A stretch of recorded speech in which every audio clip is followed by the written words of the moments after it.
Yo, what's going on, guys? Petey here. Today we're going to be making a video talking about should you play World Warfare in 2023. We're going to look at a couple of the pros, a couple of the cons throughout the video, and we'll see if this game is right for you to try out or to continue playing. First off, we'll just say that I've been playing a lot of mobile games, and most of them have a ton of ads. That's how they bring in their revenue. This game has no ads. It's online.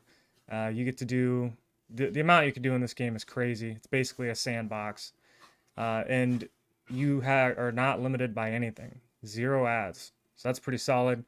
You get continuous play. Each field is roughly 7 days long. Some are shorter, some are longer, and they could be cut short if there's a decisive victory. You go in there with maybe 10 teammates or 20 teammates, and it's called a league. That'd be like considered a clan as a league. If your league captures a significant portion of the map, you can vote to end the map early. So some fields could only be 2 or 3 days, depending on how quick or what happens in the field. So, but main point is that's continuous gameplay. There's never a time where you can pause. There's never an offline. It's you get into the fight and you're going until it's over. So that means you could put in 15 minutes a day to keep your army up and keep building your army, or you can play multiple hours. And it all really depends on how well you want to do on the field. Obviously, things take time. Making troops takes time. You could speed it up with some of the gems or amethysts, but the most important part of this entire game is working with your team and having a team play element.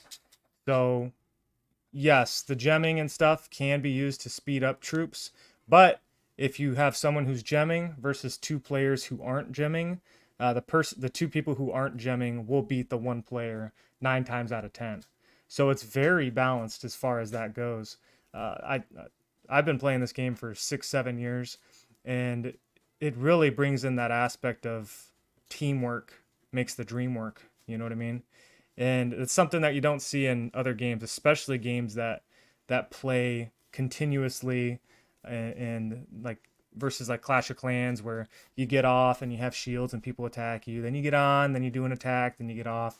Now this game is like this fight that we're watching right now is going on real time, and multiple people are involved in this fight. This looks like to be a 4v4, something of that sort. Bombers going off, artillery going off, people getting shot down. And it's all happening real time with multiple people watching, spectating, dropping buffs, debuffs, uh, all sorts of stuff. So, yeah, it's pretty awesome. Um, a lot of people do complain about the gemming, but like I said, teamwork beats gemming 9 times out of 10. So it's perfectly balanced, in my opinion. Moving on, the community in this game is pretty awesome. There are a lot of people who you will learn to hate really quick because they talk crap or whatever it is, but that honestly brings a good element to the game of like a competitiveness. If somebody's talking crap to you, that makes you want to go and kill them, and that kind of fuels the game. That's why so many people are playing this game still, even though it released freaking 7 8 years ago. Uh, there's intense fights like we're seeing here, 4v4s, 3v3s. I've seen upwards of 8v8s sometimes. Sometimes it's 1v1s, and the fight is just tense. It comes down to the last couple troops, and maybe you're attacking someone's city, they're defending the city. Maybe you guys are meeting in the middle, kind of like this. Maybe people are coming out of nowhere and surprising you.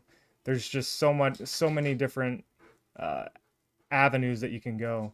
Have there being Navy, Air Force, Army, cannons, uh, really, and having certain elements that are involved realistically with World War II, such as tanks can't shoot up into the sky. Bombers bomb. They can't shoot anything in the air. Having all these different elements plus different things like attack range, unit specific damage, um, battlefield upgrades.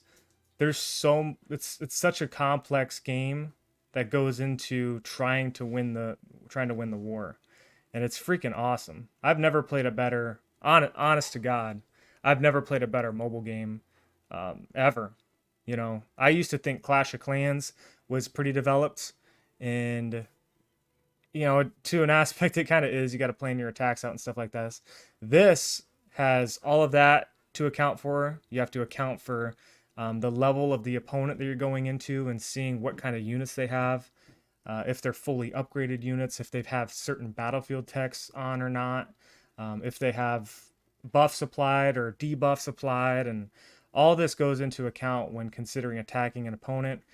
If their allies are close by, if you think that they are online or offline, if they are running anti-air, if they're not running it, you know, all of this stuff comes into play.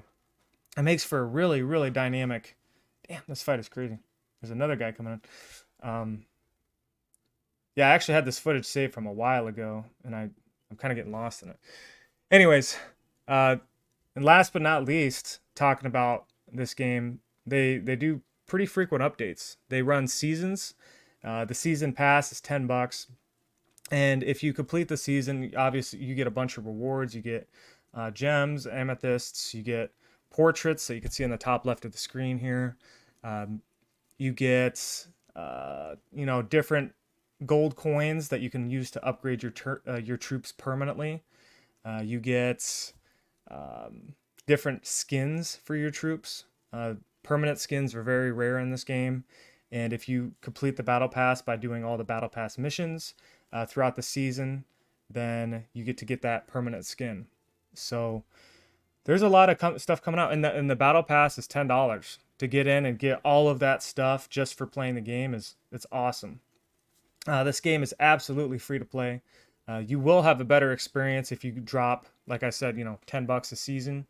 It's similar style as like Fortnite, you know. And if you want extra skins, you're gonna have to pay some more money for those.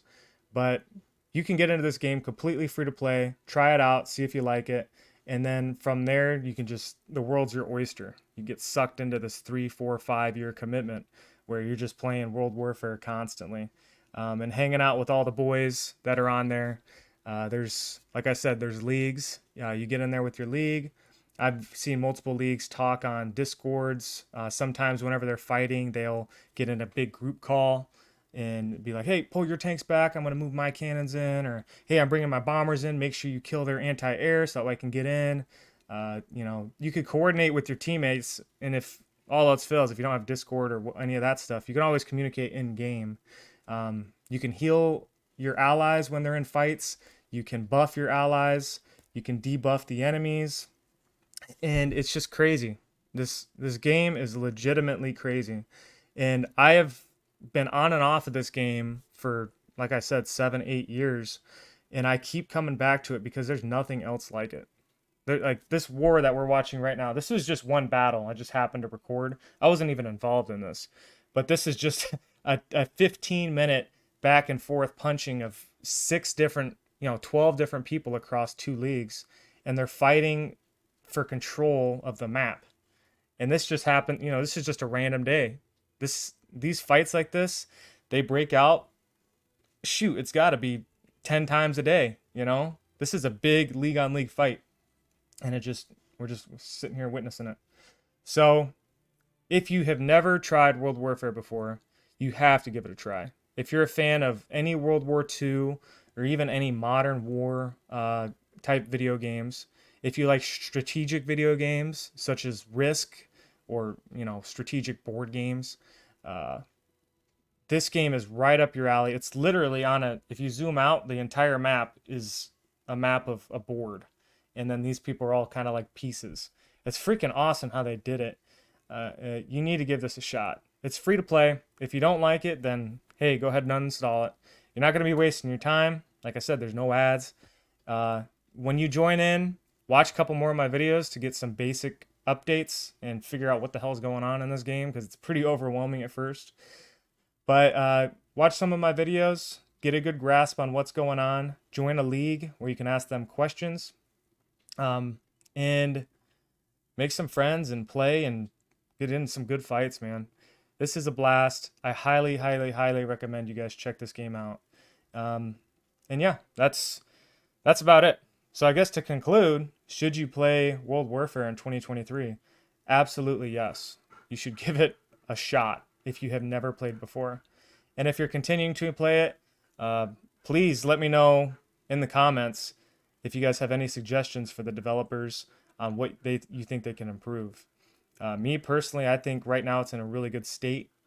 They just did a big UI update that kind of made everything a lot more up to date as far as graphics go. And they're working on new maps, and they're listening to the community as far as I can tell. So yeah. Anyways, appreciate it, guys. This has been Petey signing out. We'll see you later.